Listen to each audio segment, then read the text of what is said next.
Bueno, continuando con las presentaciones de la clase de hoy, vamos a hablar de cultura alimentaria. Como podrán observar en esta imagen, quizás puedan identificarse con amigos en torno a una parrilla o con familia, compartiendo una buena comida.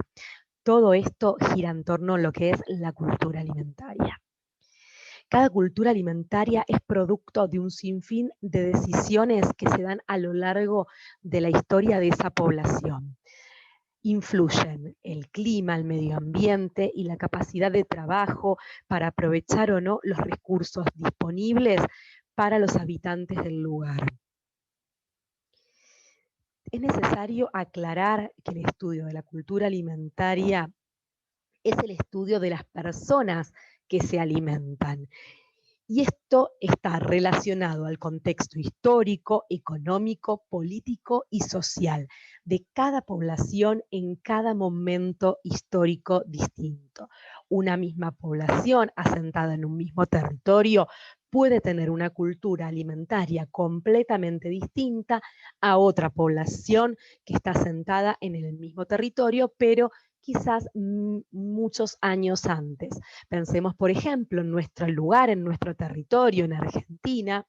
No es lo mismo la cultura alimentaria que tenemos actualmente los argentinos con aquella cultura alimentaria que tenían los pueblos originarios que habitaban nuestra región.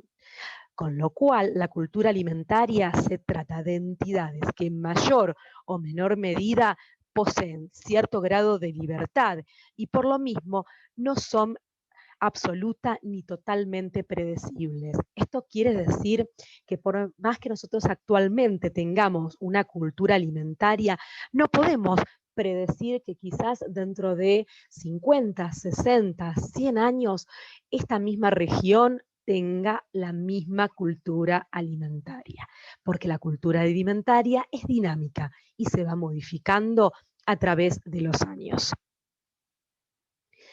¿Cuáles son entonces las conductas alimentarias aceptadas por una sociedad? Para esto tenemos que pensar en la visión de lo que es correcto e incorrecto. Y va a estar influenciado, por un lado, por las normas alimentarias, es decir, las normas sociales que se establecen dentro de una determinada región, por ejemplo, en cuanto a cuántas comidas al día realizar, en qué momento del día se debe comer, con quién se debe compartir la comida. Por el otro lado, normas dietéticas. ¿Qué es lo que se debe comer? ¿En qué proporciones? ¿En qué cantidades? ¿Qué calidad? ¿Cómo se van a elaborar esos alimentos? Por otro lado, tenemos las prácticas alimentarias, que ahí vamos a lo que es real, es decir, a lo que efectivamente se lleva a cabo en determinada sociedad. Y las declaradas, aquello que culturalmente aceptamos como correcto o como propio o como real, que no necesariamente va a ser lo que se va a llevar a la práctica efectivamente. ¿Qué pasa con la cultura alimentaria a lo largo de los años? Como ya dijimos anteriormente, el estudio de la cultura alimentaria es por definición la descripción de la misma sociedad y de las personas, por lo tanto, algo móvil, cambiante, que no se puede poner límites rígidos. Es decir, que por más que un Estado, una nación o mismo las normas sociales quieran imponer, limitar o condicionar la cultura alimentaria, la misma va a variar a lo largo de los años por el propio movimiento de la sociedad en la cual está enmarcada. En este cuadro podemos diferenciar 4 ejes fundamentales ligados a lo que es los alimentos y el comer. Por un lado, vamos a tener lo que es los hechos relacionados a la alimentación y a la salud. La idea de lo que se debe comer y en discrepancia con lo que se come, y hay una mayor preocupación. A través de los años, las sociedades hemos empezado a preocuparnos un poco más en esto, en cómo la alimentación afecta a nuestra salud. Por otro lado, otro eje es el contexto social, donde vamos a diferenciar distintas secciones. Por un lado, los tipos y grados de aceptabilidad en la familia y en las sociedades. Se adecúan los alimentos a los gustos propios de una familia o un grupo de pares. Por otro lado, tenemos el gasto, que ligado a lo económico, al dinero que cada familia o grupo social dispone para la compra de alimentos. Por lo tanto, acá vamos a pensar en alimentarse como una necesidad primaria de orden físico y puede reducirse, pero no suprimirse. ¿Qué quiere decir esto? Puedo gastar menos de lo que debería en alimentos para mantener una adecuada salud, pero sí o sí debo comer. Tenemos que comer. Aquellas personas, como vemos mucho actualmente, en especial considerando esta situación de pandemia que estamos viviendo, aquellas personas o familias que al no poder disponer del dinero suficiente para poder alimentarse, recurren, por ejemplo, a comedores comunitarios. Otro aspecto que debemos considerar dentro del contexto social es el destino de los desperdicios, ya sea desperdicios que no son comestibles como aquellos desperdicios comestibles. Y por último, los alimentos clasificados por un estatus o jerarquía. ¿Sí? Hay ciertos alimentos o culturas alimentarias que hablan de cierto estatus o poder adquisitivo dentro de una sociedad, y esto también lo tenemos que considerar dentro del contexto social ligado a los alimentos y al comer.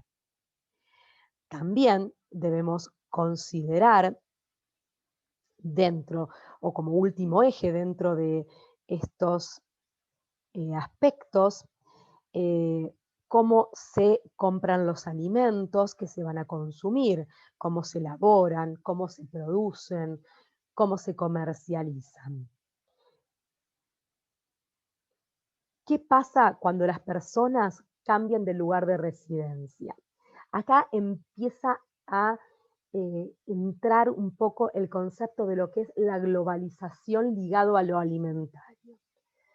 Las personas van a incorporar criterios de ingesta bajo otras categorías culturales. Es decir, por ejemplo, una persona que habitualmente habita un país, por ejemplo, oriental, que se muda a Argentina, va a adquirir ciertas preferencias o costumbres culturales en cuanto a la alimentación de Argentina, que a veces no son necesariamente las más adecuadas en cuanto a término de nutrición o de salud, pero tampoco son adecuadas en términos de identidad cultural, porque a su vez estas personas que vienen de otros lugares traen sus propias costumbres o identidad alimentaria que van a empezar también a impartirlas dentro de lo que son las culturas de la nueva región a la cual se trasladaron.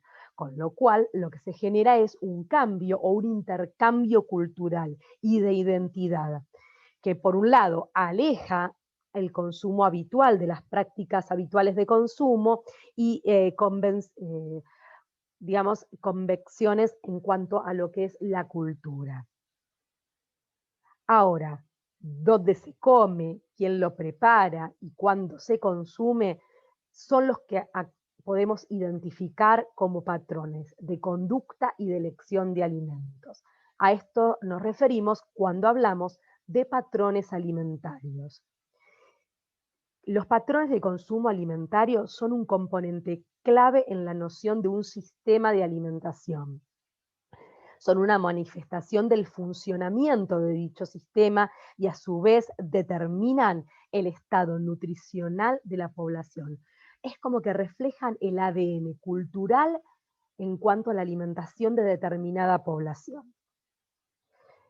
Para esto, si pensamos en un sistema alimentario nutricional, tenemos que pensar que la alimentación va a aportar una nutrición que va a afectar la salud de una población, por lo tanto, su desarrollo y dentro de ese desarrollo, la agricultura o producción de alimentos, que a su vez también va a influir a la alimentación, con lo cual Esto es un circuito de retroalimentación, donde cada uno de estos factores va a influir al otro en cuanto a lo nutricional y al sistema alimentario y la dinámica del mismo. Vamos a pensar y a detenernos a hablar un poquito en cuanto a lo que es la seguridad e inseguridad alimentaria. ¿Qué entendemos por seguridad alimentaria? Se habla de seguridad alimentaria cuando hay una disponibilidad de alimentos suficiente, pero a su vez las personas tienen que tener un acceso físico a ese alimento, un acceso social y económico. Es decir, tienen que poder trasladarse para ir a comprarlos, a producirlos, a cosecharlos. Pero a su vez estos alimentos tienen que estar ligados con la cultura de esa población. Si solamente dentro de un sector territorial la disponibilidad de alimentos no va acorde, por ejemplo, a las creencias religiosas de esa comunidad, ese alimento no está disponible socialmente para esa comunidad.